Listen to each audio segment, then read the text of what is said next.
سمجھنے والی بات ہے کہ رب العالمین رب العالمین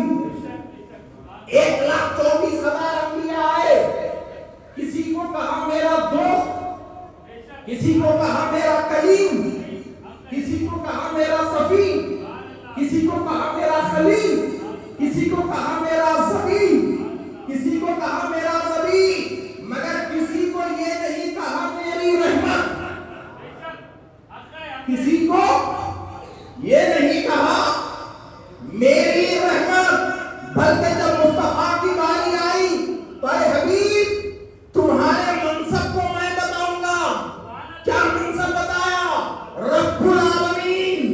میں ساری کائنات کا پالنہار ہوں، دنیا میری ہے، دنیا کی رحمت تم رہو گے، دنیا میری ہے، دنیا کی زینت تم رہو گے، دنیا میری ہے، دنیا کی رونق تم رہو گے، دنیا میری ہے، دنیا کی چمک تم رہو گے، دنیا میری ہے، دنیا کی دمک تم رہو گے، دنیا میری ہے، دنیا کی شان تم رہو گے، کائنات میری ہے، کائنات کی عظمت تم بن کے رہو گے، کائنات میری ہے، کائنات کا جلوہ تم بن کے رہو گے، کائنات میری ہے، کائنات کی شوکت تم بن کے رہو گے، کائنات میری ہے، کائنات کی عظمت تم بن کے رہو گے، اور کائنات میری ہے اور میں رب ہوں، اور جب یہ کائنات پوچھے گی کہ رب کون ہے، کہاں ہے، کدھر ہے، تو میں کہوں گا کہ رب کو دیکھنے کے لیے آسمان کو دیکھنا ضروری نہیں ہے، میں رب العالمین ہوں، یہ رحمت للعالمین ہے، اور میرا اللہ کی رحمت مدینے میں رہتی ہے۔ اگر کسی کو خدا کو دیکھنا ہے تو اللہ کی رحمت محمد مصطفیٰ کو دیکھ لے۔ آپ دیکھیے بات ابھی ختم نہیں، اس بات کو اور تھوڑا پھیلاؤں گا، تھوڑی اتنی بات کیا ہے، نبی کہاں کہاں ہے، بڑے سکون سے 5 منٹ سنیے،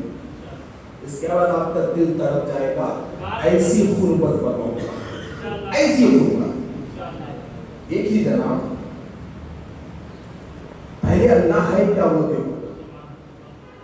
اللہ ہے کیا معلوم ہے؟ بندے سے اللہ کو غربت کیسی ہے، کیسی غربت؟ اللہ کے رسول صلی اللہ علیہ وسلم پچھلی امت کے ایک بت خانے کے پنڈت کا قصہ رسول اللہ سناتے ہیں، بت خانے کا بندہ نہیں، بت خانے کا پنڈت، اس کا قصہ سناتے ہیں رسول اللہ صلی اللہ علیہ وسلم صحابہ کو۔ کیا کہا رسول اللہ نے کہ پچھلی امت میں ایک بت خانے کا ایک پجاری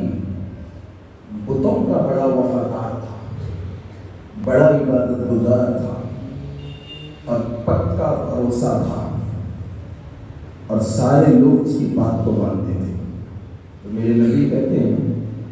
کہ وہ بیچارہ پجاری زندگی کے ایک نازک مصیبت میں پھنس گیا، اور اس مصیبت کے حل کا راستہ کسی انسان کے پاس نہیں تھا،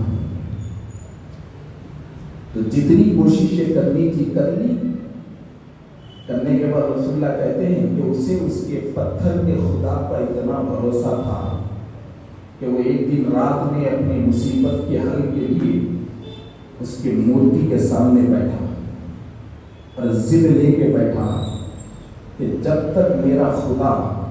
میری دعا کو سن کر مجھے جواب نہیں دے گا میں یہاں سے نہیں اٹھوں گا، جب تک میرا یہ پتھر کا خدا میری مصیبت کو سن کر مجھے جواب نہیں دے گا میں نہیں اٹھوں گا۔ اب اس نے ورد لگایا، کیا ورد لگایا؟ یا صنم یا صنم یا صنم یا صنم یا صنم۔ صنم کے معنی ہوتے ہیں پتھر کی مورت کے، صنم کہتے ہیں بت کو، تراشے ہوئے بت کو صنم کہتے ہیں۔ بیٹھا آپ جیسے اللہ اللہ اللہ کا امید کرتے ہیں نا، ویسے وہ دل کرنے لگا یا سلام یا سلام یا سلام یا سلام.